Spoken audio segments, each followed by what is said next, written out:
Siobhan. And this is She, They, Just Like Me. For real. Hey, girl. Hey, girl. How you doing? Pretty good. How about yourself?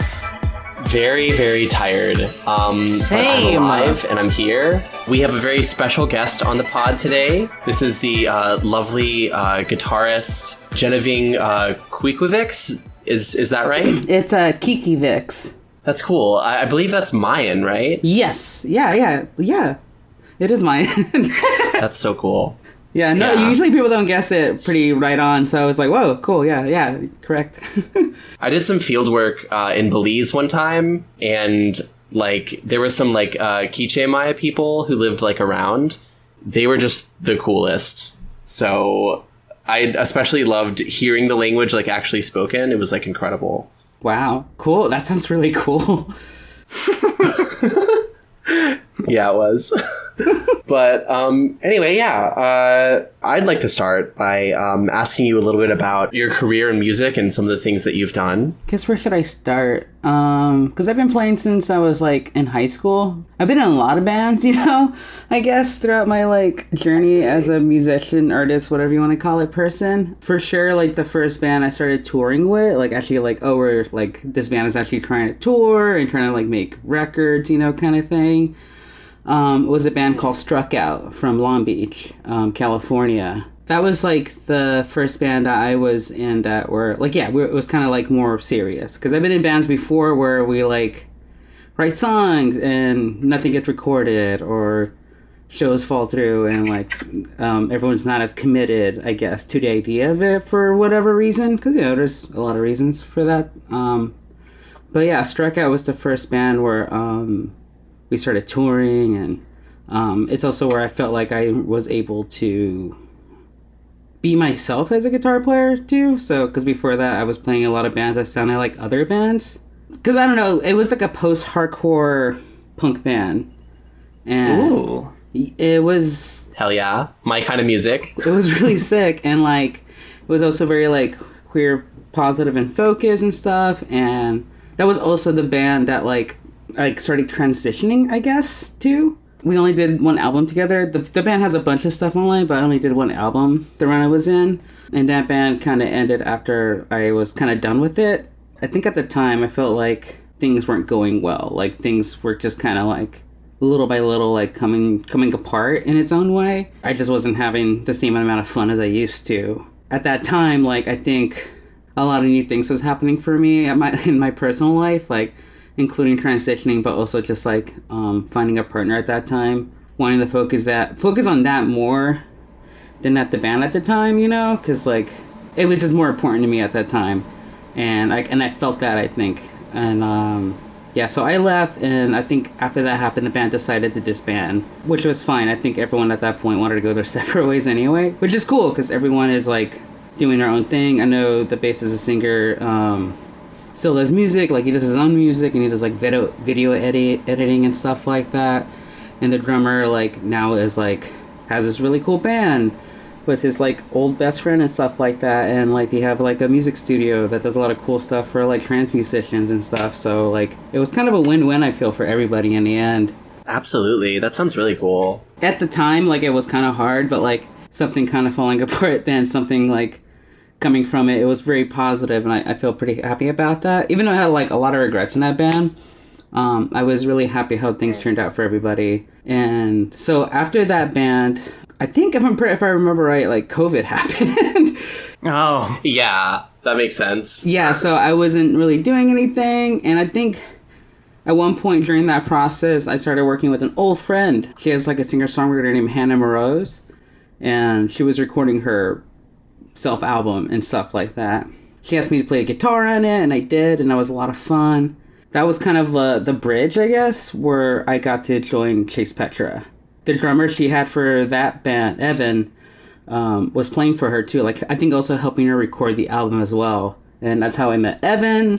And through that, we did a music video together, and Hunter was there because she was doing backing vocals. I think they asked me to join, and that's how I got into Chase Petra from all of that.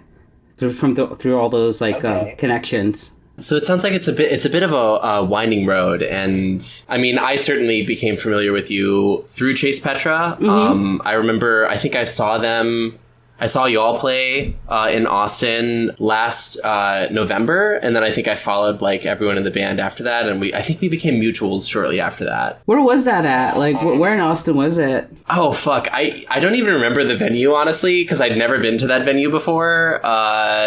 But it was like a pretty tiny like punk like club. Oh, was it the Mohawk? I think it was, yeah. I remember that show. That show was hot as hell. It was very sweaty, yeah. Yeah. No, I remember that because like it was gross. It was gross. It was a gross one. Yeah, but it was a lot of fun. I just remember I have like a strong memory of like the green room was above the stage. So right after the set, I walked upstairs and was just like I took off my dress, and I think I was like wearing like a bra or something underneath, and I was like, I'm dead.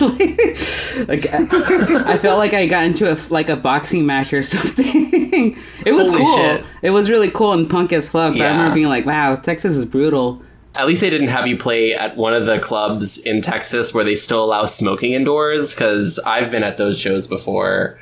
Yeah, it's bad. And like the Texas crowd, like, I remember like all the bands were complaining, like, why are y'all smoking in here? We're playing instruments and shit. And they were all just like, fuck you, welcome to Texas, all this shit. And it was just like, wow, like, this is not going to make them come back, y'all. Like, Jesus.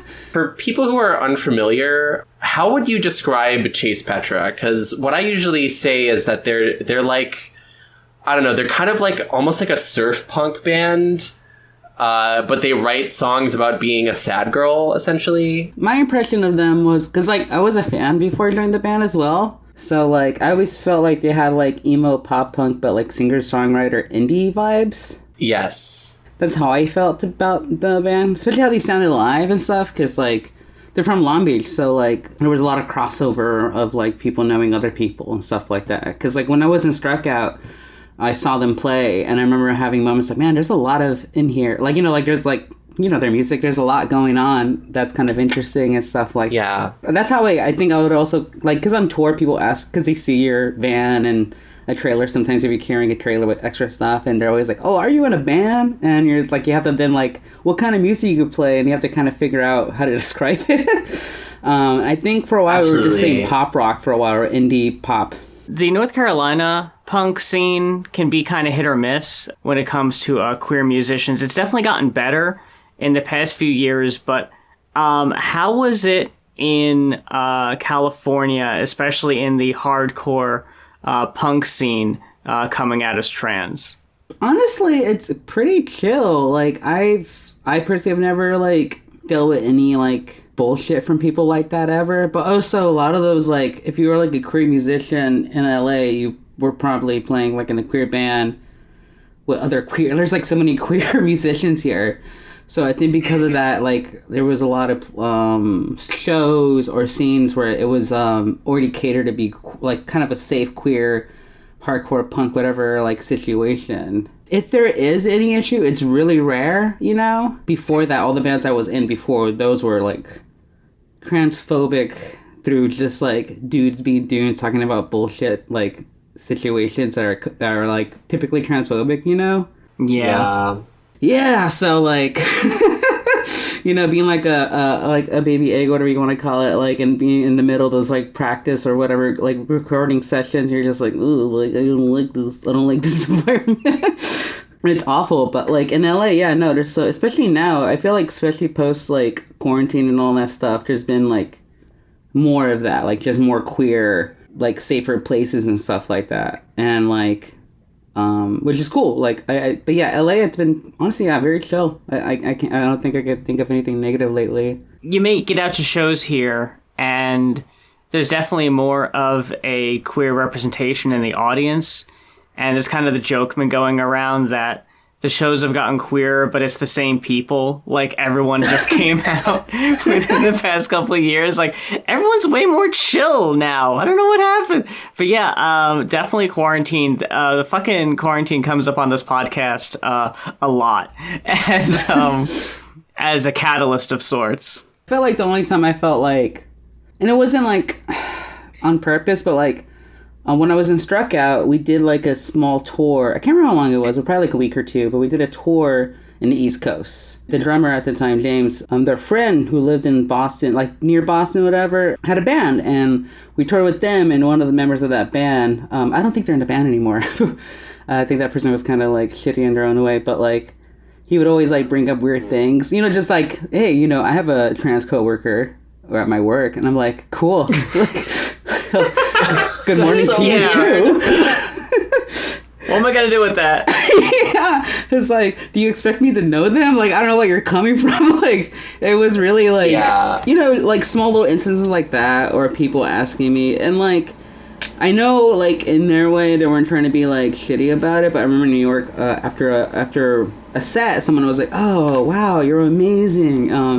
Do drag queens inspire you?" And like, I had a moment being like, "What?" Yeah.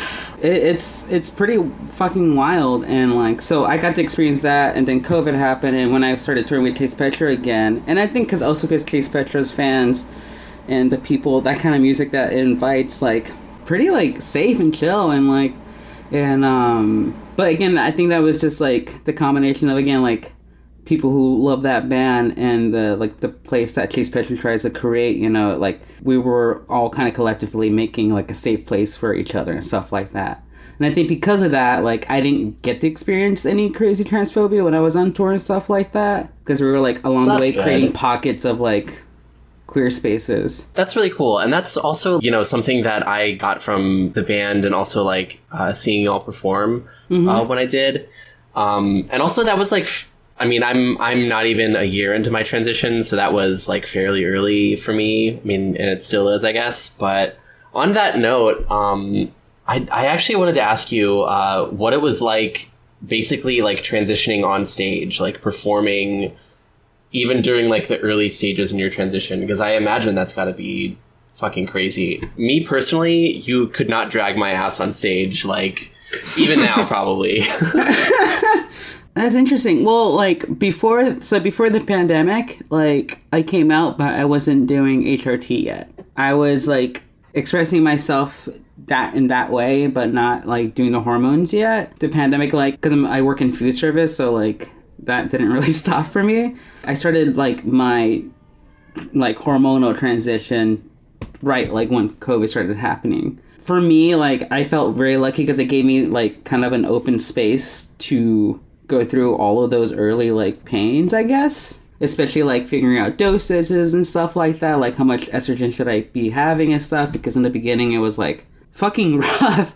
Like, you know, it's like extreme puberty, so like I was having mood swings, and like I felt my body like changing and noticing drastic changes in my strength or like my temperament and stuff like that. So I felt like I was lucky enough, because I kind of took a break from music during that, because like after I quit Struck Out, I kind of like fell out of music from like on a personal place, you know, because when I was in that band, like, I personally felt like I wasn't giving them 100%, you know. And I remember having a conversation with the singer about that too, like later on, like we met up during the pandemic and stuff, and like I had like a tearful like conversation about it, and like, so I felt like I had like a grace period, and that's when I joined Chase Petra. And like the hardest part was honestly just like figuring out how to do my injections on the road. How do you do this like in the cleanest and most hygienic way when you're like touring DIY most of the time and stuff like that? I'm forgetful sometimes, and like I haven't shaved in a few days, and like I'm feeling like if I don't shave my face, someone's gonna be really shitty to me. And I'm of course gonna be dysphoric, so I'm like trying to hide and find moments of like shaving in the bathroom where like it's a public bathroom. I'm trying to hope like no one walks in and stuff like that, and having those like moments a lot. That is punk rock as fuck, though, I gotta say. It did, and honestly, like, it was really rad after a while, because like, I don't know, it made me feel more confident. Like now, like, I don't know, I think because of that, I really I kind of like don't give a fuck as much anymore about like shaving wherever now, you know, like especially the last few tours I did. Or hell yeah, I was shaving in the green room, and I was like, I'm not embarrassed to be trans. Like, I don't give a fuck anymore. That's who I am, you know. Yeah. It was hard. It was legitimately hard, but like I did feel like it gave me like a lot of strength in self, I guess. if that makes sense. I for sure noticed like I just wasn't as strong as I used to be. So that sucked a lot. I felt like I wasn't as helpful because I always felt like I always would try to lift the heaviest thing if I could kind of person. And like now I'm like, oh, I can't do it by myself. Girl, that's so relatable to me. Oh my god. Yeah. The like lack of strength thing is like crazy. And it like sneaks up on you so fast. It really does. And like it's fucked up. I can especially relate to like road stories because I feel like a job that's quite similar to the touring musician is the field archaeologist, because I'm just like constantly going to like the shittiest places ever. It's so much driving and the road is awful and like peeing at every gas station is a fucking nightmare. You know what I mean? Yeah. And then you try to do the thing, well, I'm going to wear a mask. Because I feel like mentally this will help me, like, be more hidden. But then you're in certain gas stations where everyone's like, why are you wearing that mask? And you're like, oh no. Like, you opened up another situation, you know? Drawing attention to yourself in another different but equally bad way. Yeah. Luckily, like, in my time with Chase Petra, that wasn't really an issue as much. And also probably because, like, usually, like, it'll be, like, a group of girls coming out of the van and we're all, like, dressed like we're from California.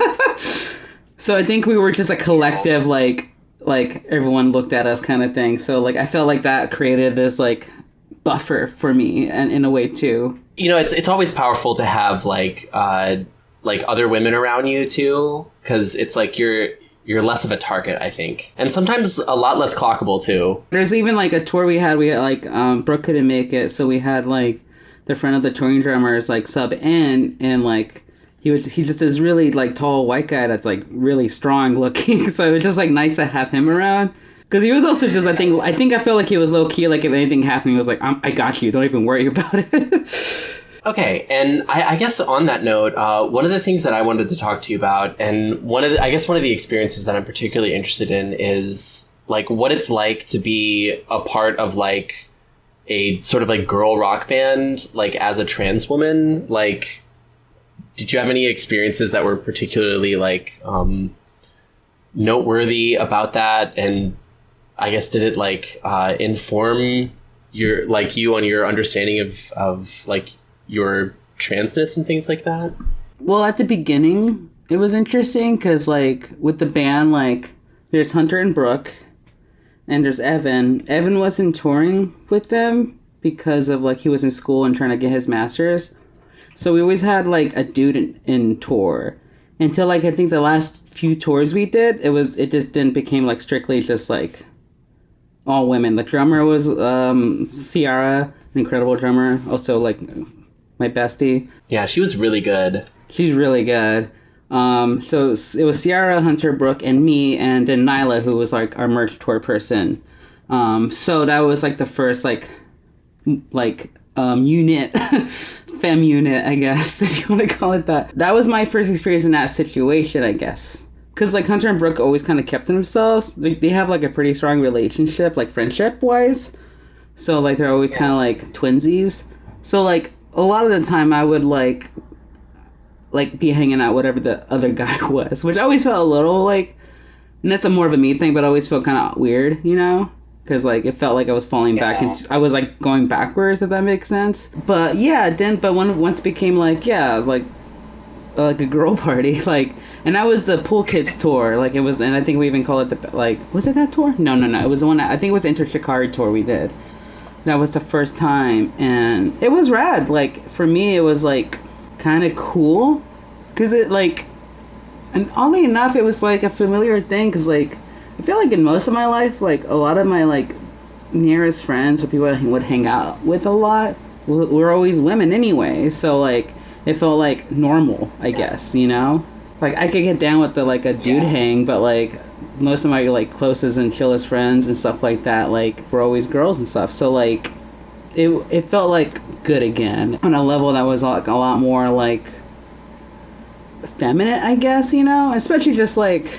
girl conversations and stuff like that, you know, talking about relationships and feelings and all that kind of stuff, or even like how our body's doing and stuff. And like it was nice to be able to like have conversations about like period stuff, or I'm talking about my hormonal stuff and whatever, it felt good to feel normal in that kind of setting. I can definitely relate to that. Like in my own experience, just like working with, like, being on the road with, like, other women, I found that, like, especially like when I'm sort of like accepted into the ranks of like femininity with open arms, it's like very like affirming to me, you know, and it feels right. And I certainly relate to, you know, most of my important friendships in my life have been with other women, even before I transitioned. I definitely know what you mean. Just like feeling like a part of it and connecting with it in like a really significant personal way. That's really cool.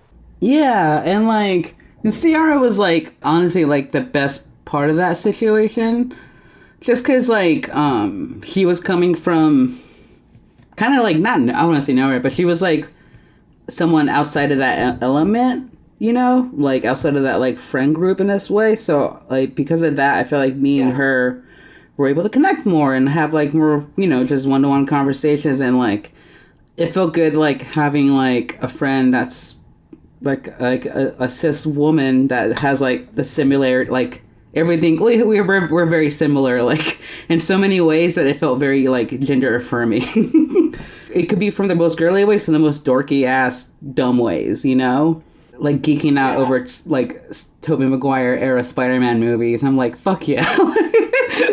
That's amazing. So like, I mean, those like were that pretty was, fucking good movies. Yeah, they are. So it was like fucking tight, and like, yeah, I mean, that was the best part of those tours, was like getting to meet her, and like it felt like for me that really like solidified my femininity, and like, and finding a new friend that way was like the like cherry on top. And also like, yeah, she's an amazing musician, and it was chill. It was like everything I guess like I thought it would be, like having like sleepover type situations and just like smoking weed or eating junk food and just talking about dumb things. And I was like, yeah, this is like the dream, right? You know? Yeah, no, of course. That's really cool. How would you say that was different from when you were in Struck Out, like when you toured with them? It was very different because like it was like a smaller band, and we only toured by ourselves. So we didn't have any like, we didn't have a TM or anybody extra, because like at the time we were like a super DIY punk band or whatever, like a post-hardcore punk band, aka we don't make money on tour, so we can't afford anybody. Those dynamics were interesting. So, but it felt more like dude hangs, and that wasn't bad per se. It was just more like, it felt less vulnerable at times than touring with an all-girl band. But it was still chill and fun, and also like I always felt like we always had each other's back, you know, whatever that meant, even before and post transitioning and stuff like that. You kind of bond over like, we're like these crazy people like driving on no sleep, playing our butts off to nobody, and like, you know, just like, it's kind of crazy, and like it really bonds you in a way, you know. It's like hardcore camp or some kind, you know, like. But yeah, it was different, but like also like it was so queer because like the singer, I was gonna say, that's what I wanted to say, the singer Struck Out, the bassist, like he's like queer, like, you know, so like at that time it felt more like gay talk, you know, which was so cool, but like we were still like able to like in some way like bond over that, you know. Well, first of all, when you said it was like dude hangs, I was like, yeah, you're speaking my language. I know totally what you mean. It just has a totally different vibe, and you know, I imagine, especially like considering that you were either coming out or seconds from coming out, you know, that had its own kind of effect and feeling. But in those before times, like connecting with other queer people is still like a really, you know, powerful, meaningful experience, certainly. Doing a DIY tour at the same time, like, yeah, I imagine that like bonds you in a way that few other experiences really can. For sure, when I was in that band, our first tour run was like, I want to say it was ambitious, and I don't mean this in a bad way, but we did a lot, especially like, because like what Struck Out at the time, our DIY label that we belonged to was from Texas, and I'm pretty, I can't remember where, it was near, they were near Austin, I think, or maybe Dallas. Either way, like, the tour was like centered around like Texas. Honestly, it was pretty cool because I got to see a lot of Texas on a tour. Like we went to Austin, Houston, San Antonio, Denton. But like on that tour, I remember when we were leaving Houston, like our trailer caught on fire on the road. What the Holy fuck? shit. Yeah, because we were like fucking pulling this thing that like this like old school like trailer that you like when you park it you could pull it up and it opens up so it's like standing and whatever. But like it's all made of wood. And, like, it got a flat tire on the road, and it started sparking, like, super fast, so which meant, like, it lit the undercarriage under, like, real quickly. So we had to, like, pull over and then, like, get all of our shit out of there. They had all of our gear and all of our merch. Jeez, God. And no. luckily nothing was fucked up. I remember, like, I felt like I went to mom mode. Like, I ran back there and threw almost everything out. Like, by myself until the drummer took over and, like, helped me get rid of the rest of it and stuff. But, like, fortunately, like, we lost the trailer, but fortunately, like, the car wasn't fucked up in any kind of way. Our merch wasn't fucked up. We were fine. I probably had, like, too much smoke in my lungs. But, like, after everything kind of cooled down and everyone around us were pulling, like, this happened on the freeway, too, by the way. Like, in the morning. So a lot of people, like, pulled over to help us out, calling police or whatever, fire, to, like, do something, you know, to help us out. And like it was probably the first time like I felt like we ever hugged like ever as like friends and being in a band at the time, you know. And I remember thinking that like in the middle of the hug, I was like, wow, I don't think we've ever done this. Like, and it felt like such a stereotypical like something catastrophic had to happen, like, you know, something bad to make a bunch of dudes hug each other. Right? It's some shitty circumstance. Yeah. No offense to like, people that say this kind of shit, but it's like, oh man, when I went to war, like, they became my brothers. It's like, no, like, you just like be vulnerable with each other. It's okay. You don't need a war to do that. Yeah. And saying that out You're loud, allowed I was to like, have that's emotional like, friendships. yeah. And I feel like that was for sure the difference, like, from Struck Out like that to Chase Petra. And again, because like maybe because of the gender dynamic or whatever, but like we would hug and joke around. Like we were like very like open with each other. Like we hugged a lot and like shit. So it was more open that way, which was interesting. Like even talking about sex was different, you know, like except for one person would talk about sex and stuff, but like we wouldn't really, we just keep our, like even I would like keep my lips shut. I was like, I don't want to talk about this. But then like being in an all girl group, we're all like talking about like past whatever, like, you know, relationships with people, with dudes or women or whatever, and just like having girl talk. And I was like, we even at one point had a moment of like, I think it was Hunter was like, why don't dudes do this? Like, why did it get so weird about this kind of talk, you know? And I was like, and I think they asked me, like, why is that? As the person who's probably hung out with dudes the most. Which I think, I forgot who asked that, because once they said that, I think Hunter or Brooke were like, you can't ask me that, it's fucked up. But I was like, no. I was like, no, I want to talk about it. Because I was like, I think that's a valid question. Like, It's always interesting to be able to use that insight in those situations of just like, oh yeah, I have this, like, this year's experience that I can apply to this conversation. Mm-hmm. I was going to ask, I'm going out on a limb, and assuming that the audience that comes out for Chase Petra is probably a little queerer than the Strung Out audience. Would I be correct in assuming that? Yeah. It's Struck Out, by the way. But what did I say? Oh, you said Strung Out. God damn it! It's Sorry okay. That sounds like a cool band. You know, honestly, that's hardest. For sure, like Chase Petra shows, like the gays and the queers, they were all there, you know, and which was rad. Because like I feel like with Struck Out, it was kind of different, only because like maybe if there were like anybody there were few, you know, like noticeable queer people, and I feel like after that band, I feel like I noticed it because like a lot of times I just like, I'm just a friendly person. I end up friending a lot of people on tour, and of course a lot of the people are fans or people are at shows that we go to, and like I felt like I saw a lot of like Struck Out fans like either be more open about their sexuality or some of them are just like completely transitioning, you know, which is tight, you know. So it's one of those things like I think they were always there, they just weren't probably like, you didn't feel safe about it, or just you weren't visible about it, you know? The main reason I ask is because, like, I know you're preparing for a concert. I'm sure you've got other things on your mind. I'm sure you're very focused on that.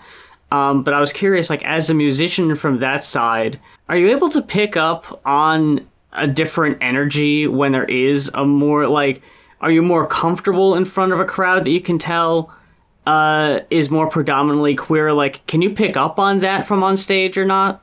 Oh, totally. Yeah. And it depends, like, for sure, like, I have, like, so many, like, shows in my head I could think of where, like, instantly, like, there's, like, a bunch, it just feels very queer, you know? And a lot of the times, because, like, we've returned to certain venues or states we've played before, so there's just more. So you could feel the energy, and it just feels, like, a little more wholesome, I guess, you know, in a cute way. But also, like, it depending, but usually it's, like, less aggressive, you know? That's, like, kind of a big marker of it. They're less, like... I've noticed that, too. And it's one of those things, like, I feel like when we did the tour with Enter Shikari, because we were their opener, and Enter Shikari is a big band, and so, like, those shows, like, it was drastically different. Even fans were telling us, like, oh, we feel like either, like, it was just different, like, they were telling us the vibe was different, because it was, you know? Because it was mostly, like, a bunch of older dudes at the shows. Or they felt like it was really aggressive, you know. As a musician and as a performer, like, I feel like for me personally, it works both ways. If there's a bunch of visible queer people there, and especially if I recognize people or just could see, like, oh my god, there's so many gays, yay. I'm more excited. Yeah. I'm just, like, filled with, like, good energy, I guess, you know. And I'll still, like, will play my butt off, you know? But if it's the opposite of that, and that's happened before. Like, we've had, like, tours where, like, we play somewhere and it's, like, we'll have dudes across the front of the stage with their arms crossed. And I'm like, cool, that's not any way, like, threatening or aggressive towards us. Right? Why do men do that? It's so weird. Why do you go to the show if you're just going to stand with your arms crossed? I don't get it. Anyway, sorry. No. It's so chill. For me, it kind of pushes me to play harder in a weird way, because I feel like I'm not trying to prove anything other than I'm a badass bitch on stage and you're going to have a good time kind of thing, you know? Yeah, hell yeah. And I've done that before, even to the point where, like, I accidentally, like, probably rubbed my butt in some guy's face because I was just waggling it like a mad woman. And I remember Brooke and Hunter laughing. I was like, good. I did whatever. That's amazing. So, and that's kind of how I've always been, I guess. I've always been a person that, like, I'm the kind of gal that just, like, the more pressure that's applied on me, the harder I'll fight back, whatever that means, you know? And for those kind of situations, I would just play harder. Honestly, I can totally see that in the way that you perform. Like, if any of our listeners have had the pleasure of seeing Genevieve play, you're very energetic, and you'll, like, jump into the crowd and, like, do crazy shit. Like, yeah, I was definitely in awe of you. Like, when we saw you in November, I was just like, damn, this girl is, like, one, really, really good, and also extremely energetic and, like, captivating in a lot of ways. So, you know, not trying to butter your biscuit too much, but you're very good. Thank you. Wow. No, that's awful sweet. Thanks. Yeah. Sorry, that kind of, like, was like, whoa. I don't know how to respond to that. I feel like I am a musician, of course. Like, I want to write and play things, but I feel like I'm always a performer first in the end, you know? It's probably the Leo in me or whatever, but... Oh my god, you're a Leo. That makes so much sense. Yeah, I'm a very quiet Leo. I'm very shy and soft-spoken, or I don't talk at all. But, like, if you give me a guitar in an audience, I'll go stupid, I guess. But, I love that. I just like to give it my all. And, like, I always had this philosophy in every time I would play for people, especially, like, during Chase Petra shows where, like, I have to make somebody laugh, especially if it's the other members of the band. Like, I have to make someone, like, smile and laugh, you know? I have to, like, engage with the audience and try to, like, you know, make this an experience. But also, like, this is happening because, like, we're all here for the same reason, right? Like, we're all here to have a good time with the same kind of energy, with the same kind of goal that just, like, you know, to have fun and express yourself in the community kind of setting and stuff like that. So, but I think because of that, like, I don't feel alone. Like, it's for sure one of those moments where, like, when I'm on stage, I don't feel alone. Like, I feel safe, and I feel like I feel like I could express myself without any, like, issues. It feels very rad to be expressive in that way, you know? So, combine that with having a good time, it's so cool. Like, I don't know, like, that's what I, like, I'm always thinking and feeling. It's like when I'm trying to psych myself up for a show. So I think that really for sure, like, drives my energy and stuff like that. Cause like, I've been told, like, from other touring bands that, like, I have a lot of energy, which is good to hear. Cause honestly, at the end of a show, I feel so dead. I feel so old. I can feel the 30s in my knees, you know. I get, like, it feels good though. Like, I that really drives me, which is like, I think without that, I just would be boring live to watch. God, I feel that. Especially the fucking 30s in the knees. I am really feeling that this week, especially. I've had bad knees for decades. Oh, no. They've been so clicking tiny, since I was in high school. Huh? I said you're so tiny. I know. Maybe that's it. I don't know. I just always had shitty little knees. Shitty little knees. Yeah, I guess your knees are tiny, too. Yeah. Well, not as much as they used to be, but, you know. Oh my God. I feel like, oh God, especially with the last few tours with Chase Petra. So my other job outside of being a musician, I guess, is I'm a baker, which means I have to, like, work at 4 a.m. in the morning, like, almost every day. And Same. And I suck at sleeping, so I probably go to bed at 11 or 12 because either I took a big nap or I just can't sleep.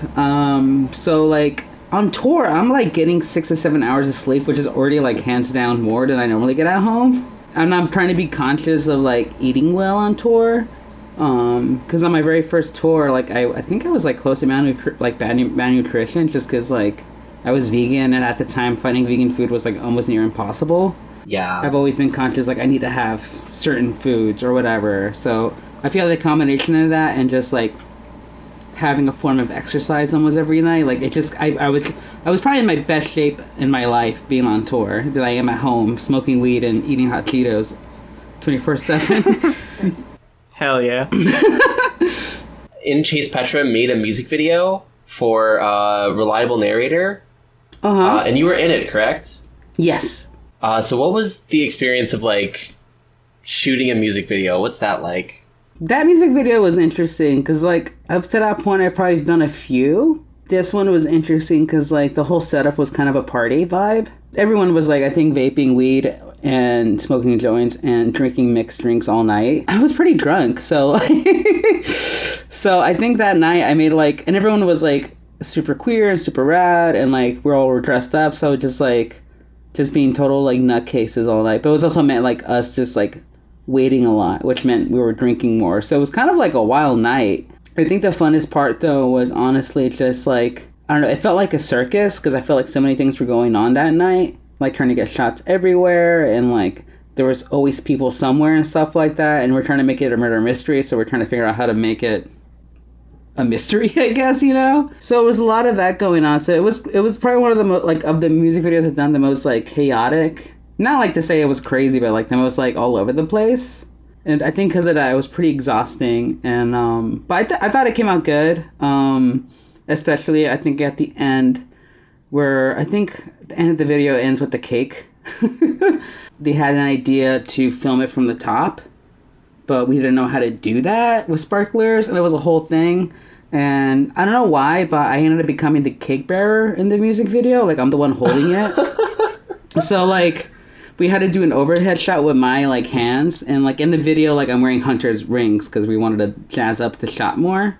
So I'm, like, holding the cake, and I have my face as far as I can away from the cake because, like, it's just a lot of smoke and stuff. And I'm like, yeah. And that was before we started drinking. So I was pretty sober, I think, when it happened. So I was just really scared. Oh, God. But it came out really good. I was excited because that was, like, my first, I think at the time, my first visual, like, representation in the band. Here's a bit of an admission. When I first was getting into them, that was, like, the first music video I watched. and I saw that like you were in the band, and I was like, wow, like they have a trans guitarist, and I felt like so seen, and like I could connect to the music a lot better.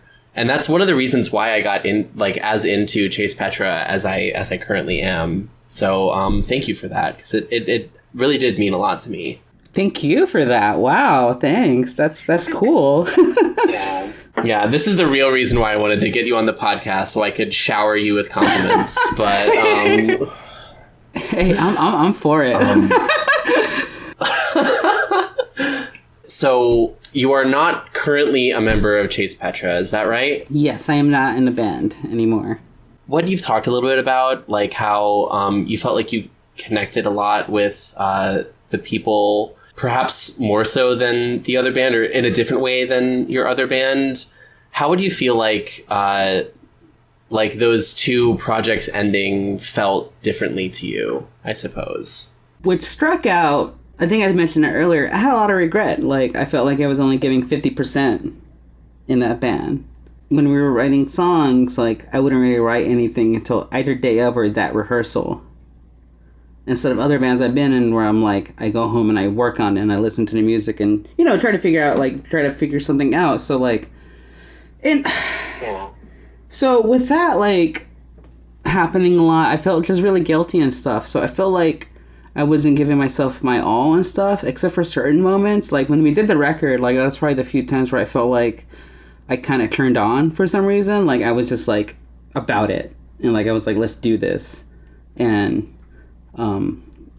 but, like, yeah, so I had a lot of regret, you know? And, like, not even, like, creativity music-wise, like, not being outspoken about things, like, ideas-wise, or, like, just making a stance for myself as an individual when things would come up, you know? Like, just random little things, you know? So I feel like I had a lot of regrets there with that. And it really made me question afterwards if I wanted to keep doing music or not. Because, like, I was very, like, I don't know, like, kind of saddened. Because, like, I feel like that was my fault. You know, like, even, like, in the end, you know? And, like, it ended well. Like I said earlier, like, we're all fine with each other. But, like, I still do and have a lot of regret, and like I think about those memories like very fondly, you know, like the good and the bad, because they were a combination of like learning experiences, but also just learning a lot about myself. And with Chase Petra, that was more complicated in the sense of like it was kind of the opposite, where I decided at that time, especially with Chase Petra, like I was into Chase Petra before I joined the band, like. I think the first, like, yeah, I think we did, I said it earlier, like, I'm repeating myself, but, like, we played with them, and they were one of the opening bands for us in Long Beach, and I remember just my mind being freaking blown by them. Like, how fucking good they were. I remember even at that moment being like, wow, like, that's a fucking band. Like, that's a fucking band. Like, there's so much, like, interwork and stuff with like the riffs and the melodies and the drumming and all that stuff. Like it was very rich sounding for being such a simple like 3-piece band, I guess, and I love that. So like when I got the offer originally, when I was asked, like they needed a bassist at the time because Brooke was in the Regrets during that time, which meant she couldn't commit to any long tours or whatever. So they asked me at the time, like, hey, like, would you be down to play bass, but also would you be down to actually be a guitar player if you're actually interested in that as well? And I was like, what? And once that happened, I kind of like went into overdrive. Like I like, because at the time the tour was set up to go to Canada for a bit, like a few days. So I got my passport. I bought myself a bass amp and everything. And I was like, I started practicing like crazy and like looking at videos of them live so I can like figure out how Brooke played the parts live and try to copy that, you know, so the band could stay consistently same sounding live and stuff and shit. So I dived right in, and during the writing process and stuff, I was, of course, trying to put that much energy towards that as well, like going home and working on it or just thinking about it and listening to the music or like whatever the demos we would be making and stuff. Like Reliable Narrator, that was like probably the first song we wrote together with me and the band. And like and it was one of those songs where we're kind of fucking around a lot of it, and like at the time, and it was one of those things, like, I think because I was transitioning from, like, how I used to play guitar in the band Struck Out and trying to figure out my guitar identity with Chase Petra because the music was so different. There was a little bit of, like, what I felt like was, like, leftover, which is, like, those, like, beginning, like, ghostly, loopy sounds in the beginning of Reliable Narrator, which is, like, which is me. I would loop something like on a guitar pedal and it would repeat itself and I would play it backwards at a different speed. And that's what gave it that cool like sound with some other effects on top. And that was like one of the things I feel like that helped us like, oh, that's really cool. And especially for me, because I was like, how do I fit in this band? This band already sounds perfect. How do I write for a perfect band? They don't need me. So like finding that like bit was like for me like personally like, oh cool, like that was cool. But then I had to figure it. I had to go home and try to figure out how I did that because it was kind of an accident. And I had like a vague idea of how I did it. So I spent like probably like hours one day just like trying to figure it out. So like things like that, I was putting a lot of energy in trying to like not do what I did in Struck Out, which was just give it my all.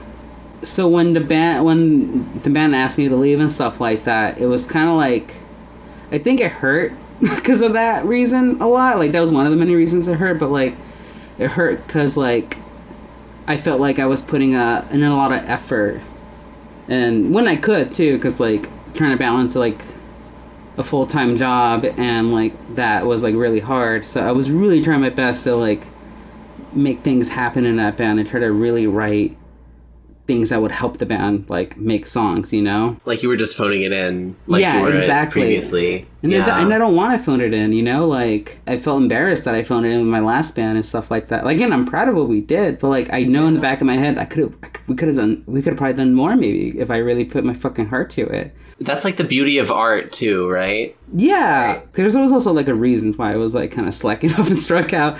I wasn't just like being shitty about it, I guess, but like I don't know how vulnerable I could get on this pod. I'm super fine talking about this, but I am going to talk about suicide. Trigger warning. So when I was in Struck Out, during this time, I was kind of mentally done with life. I just like, I think at that time couldn't see a future where I could still be a guy, like still be a man and be happy, you know? Like, and I felt like in the last few years before like I hit my 30s, I knew that like I was never going to be happy, and I knew why, but I also felt like I would never be accepted by people, which looking back now, it's like not crazy, but like there were so many people, like of course the people that like had the hardest time did, and I was right about that, but didn't mean that they didn't still love me or whatever. So like it's that kind of weird mentality. So like at that time, I think I was just like completely done with everything, and when I was in the band, like I was just like, why do I bother if I'm planning to like kill myself at one point, you know? I absolutely felt that way before transition, and I also transitioned at 29, so I know what you mean by like you get to the end of your 20s and you're like, you've really been trying to make this man thing work, and it's just there's no more gas in the tank, it's done, and you don't really like see a future how it could be better. And now it seems so crazy because it's like, well, things are pretty good now. I'm pretty happy now, you know? Of course, like dealing with all that, like while, you know, you're like working a full-time job and music, that's a lot, girl. I feel that. Yeah, especially like, I think when I was in Struck Out, I had like 2 to 3 jobs, maybe? Holy shit. So, oh my like, god. A lot of them was like super what part-time. What the fuck? Yeah, I don't know. I was like, I felt like if I didn't have jobs, I would kill myself, I guess. So like I had to do something to keep up. Okay. So relatable. But like I think I was always trying to like get rid of a lot of debts, and like I think mentally I was also trying to save up money for people, because I think I had a whole thing planned. It was fucking crazy. Like, I'm gonna give my car to this person, my gear to this person, my money to my mom, you know, that kind of shit. Yeah. So I felt like I was working to that. But like I was very lucky. Oh, that's rough. Dude, it's fucking crazy. It was fucking gnarly. But so like I was very lucky though. One thing that like one of the biggest like I'm trying not to cry, but one of the biggest things I got out of Struck Out was like I met my partner that became my future spouse. And that was Hell the yeah. person that like changed everything. Because without like their name is Scout. Without Scout, I would not be here today. Because like they were the first person to love me for me and stuff like that, and also help me and kind of like guide me / support me through my transition. And like That's so important. it super duper was, and that's one of the reasons. Like I think at that time I was like, I want to focus on this person and his relationship because like being with this person makes me feel like I want to live, and it makes me want to be me. And no matter how hard it could be for me, I want to be me with them. I want to be my true self with them. You know? Absolutely. I mean, personally, I think that every trans woman needs like a very lovable non-binary goblin to help them out. I got one. I know Moth has one too. So yeah, when you said goblin, I was like, oh yeah, definitely goblin coded. Little gremlin. Yeah. And I also was gonna say, I feel like it's a reverse. Like I'm the goblin trans girl with the non-binary like handsome guy. I'm the goblin. Okay. All right. Oh, I feel it. I can see it. Yeah. I can relate to that. So that's a factor. That was a big factor. So like when I was in Chase Petra, I felt like at that time I was able to put myself 100%, you know? And I felt like it was like an opportunity that like was important at that time for me to have, to be like in a like primary, like almost an all femme girl like band. And because I've like at that point, like I never been in a band like even, like no, that's not true. No, I'm right. I haven't been in a band with like a girl like of all girls. Like it's always been dudes, and if it was another girl, like it was just one other, and that was it, you know. So like to be in to be like an all girl kind of band was pretty fucking rad. Like for me, like as like an opportunity to like have this experience. And we need more girl bands, you know, we really do. Mm-hmm. Yeah. But I was also I guess they have Evan, so I think Evan is Hide. But I really felt that when Ciara joined, because then like I think it was like at the time Enter Shikari hit up Chase Petra's management, and they needed like an opening band because like the band they wanted that needed that they were supposed to open for Enter Shikari for like they were gonna play 2 nights in LA. Had a bail for some reason, so they asked us, and Hunter of course was like yes, because Hunter like loves Enter Shikari. That's like high school band for her and stuff. And so at the time Ciara was like practicing for the tour we're gonna do. I think we still had a month or so until that happened, and we got this opportunity, and Evan couldn't do it, so Ciara like fucking love her. She's so incredible. She like learned like the whole set like within less of a week to be able to play those 2 nights. Oh my god. Yeah. And it was so cool. Like, I think it was like the first night we had a bass sub, because like I think Brooke had like a regrets show that night. So it's not till the next night where we played LA proper, it was all girls. And we all had a moment like we were all like in a moment like we've never played in an all girl band before. This is sick. That show was sick. It was such a fun show. I love the Enter Shikari crowd. Probably because they're in their 30s, but like... Yeah, that crowd is crazy. I saw them like 10 years ago, and that's probably the closest I ever got to dying in the pit. Like, it was gnarly, but really cool. Yeah, the metalhead punk in me is like, fuck yeah. Yeah. I'm having a really hard time picturing you in the pit, by the way, Siobhan. Oh, I go fucking crazy. You don't even know, girl. I don't. I wasn't always a cute bunny. Damn. This is where the goblin comes out. Yeah. Exactly. All right. We all got a little goblin in us, okay? We all have an angel, and we all have a goblin, and that's just just how it is. I've seen that Yu-Gi-Oh card. Real. Normally what we do in this podcast is we talk about like music or films or media that's made like by trans women or is sort of has trans feminine themes. So what are some of like your favorite albums or, you know, piece of media like in that kind of genre, and what do you love about those pieces of art? Damn, that's a good question. Damn, I have to open up Spotify. Go for it. Let's hear it. I mean, what's on your Wrapped? My rap fuck. I guess I think for sure Against Me. Yeah, classic. That was the biggest one for me, especially because I think when that album came out, what was it called? Transgender Dysphoria Blues. Yeah. I remember hearing that, way before I transitioned, and, I remember having a conversation, because at the time, one of the 3 jobs I had was, I was a guitar teacher. And I had a student, we were talking about it, and they were, at the time, not open about being trans, but they kind of, told me early on.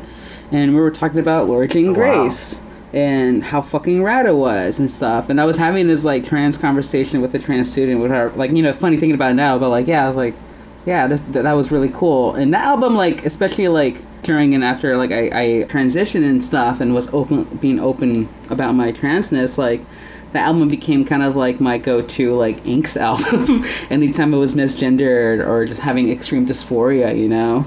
I know we'll talk about that album at some point. I know we're just waiting for the opportunity to, because I'm sure we both have very strong feelings on that album. Yes, 100%. And in fact, I very explicitly used that record for that exact reason, Genevieve, this week. I was having a really, really terrible dysphoria day in the field. Mm-hmm. And all I did was put that record on repeat, and I just listened to it all fucking day. And you know what? It helped. Fuck yeah, it really did. I love hearing that. Yeah, God, it's it hits hard, and it for sure brings me back, you know, centers me, I guess. So that's one album for sure, but right now I've been really into this artist called Arca. Oh, hell yeah. I know Arca. Yeah, I fucking love Arca. I've always been into just the shit that she does, I guess, that type of music, you know? Especially because it really feels very it reminds me a lot of Aphex Twin, but with more just Latin vibe to it, you know, and just other fucking 100%, yeah. So yeah, she's been hard. I've been on rotation hearing, I think Kick 1 or whatever and Kick 2, just back and forth and stuff. Especially at work, I'll blast that album and with my cis gay coworker and stuff, and we're just especially because it's summer and it's fucking hot in the kitchen, we're just baking and fucking dancing while we're making food and stuff like that. For sure, a reminder of why I and love music and stuff like that. That's so cool. And it's so important to have music that first of all connects you with other people like that, but also gets you through those tough moments or those, you know, difficult times when it's 5 a.m. and you have to make some bagels. Yeah. Or dig a fucking hole, I guess. Yeah. I would say make an angry hole. I was gonna say one I don't want to forget. It's a friend's band. The band Dreamwell has been also a go-to, especially when I'm really angry. But also listening to it too, because it makes me so it gives me such joy, because her music is so rad. She's such a rad guitar player, but also she's been doing great and has been blowing up and has just being part of that artistic expression that's been visible and helping other people, other queer and trans people have visibility for and stuff like that. So the other band is A Constant Knowledge of Death. That's her other band. Very cool. It's heavy screamo metal kind of stuff, especially screamo. But yeah, that's cool. But yeah, also give Aki a follow. She's rad. She's hot. She's crazy. She's cool. And the last question I have for you is, what do you have going on now? Post Chase Petra stuff, I've kind of been not doing music, honestly. My drive for that's kind of diminished. But I have been trying to just do what I can, you know, especially with my mental health and stuff like that. So I've been playing bass a lot more recently, and I've been I think I did a show, and I did some tracks for this this cute little queer band from I think they're from West Hollywood or whatever, but they're really cool. They're very queer. They're very they have 3-way harmonies, and through my friend Hannah they needed a bass player, so I've done some stuff with them a little bit, which has been cool. So I've been here and there, but as of right now, I've just been kind of like taking it easy, focusing on work, hanging out with the spouse, and, you know. Taking some time to like really reconnect with your spouse is like always very powerful.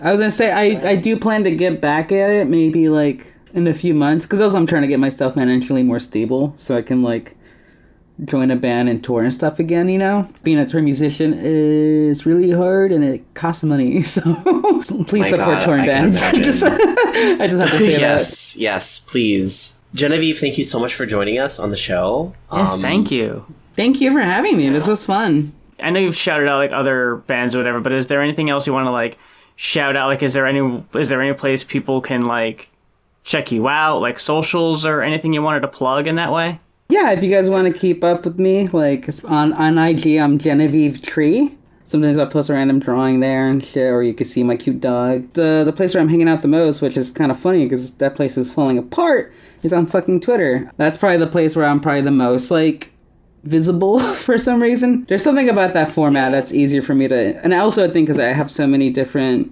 mutuals on there who are queers and trans as well, who I just like to like, you know, either message or just like interact with. It's on fucking Twitter, so like it's actually the same at Genevieve Tree on Twitter and stuff. Yeah, you'll see a lot more stuff there. You Easy peasy. Hell yeah. If you want to see all the dumb pictures of me. But yeah. Her Twitter account is great, by the way. I love it. I don't have any other socials. I would say also just, I don't know, keep checking out Chase Petra. They're going to keep putting out cool ripping shit, you know. Check out the old band I was in, Struck Out. I think that band was really sick. Oh yeah, also check out Hannah Morose. Like, she's great. She's still playing and stuff like that. And yeah, I think that's it for right now. But yeah, if anybody wants to like updates on my life or anything I might plan to do and stuff like that, because I'm considering small little things. We'll see if I end up doing them or not. Check out Twitter and my IG, please. Again, thank you so much. This was a lot of fun. Really appreciate you spending your time with us tonight. Well, it's not as late for you out there as it is for us. I was going to say staying up with us, but... Oh, that's right. I forget. There's like a 2-hour difference. Yeah. Oh, well, more, so yeah. There's a 2-hour difference between me and Moth, too. This is like the most time-zoned podcast I've ever done. The most complicated mathematical episode we've ever recorded. Also, like, the most, like, trans-esque, like, communication. Like, talking to, like, the trans girl over here, the trans girl over there, across the state, yeah. I'm stopping the recording. No, wait! Bye. Thank you so much, y'all. Bye, everyone. All right, bye. It's fine. We'll catch you again next time on the next episode of She, They, Just Like Me For Real. Stay strong, bitches. The theme song for She, They, Just Like Me For Real is performed by Stella Dolce. You can follow Stella on TikTok and Instagram and hear her music across all major streaming platforms.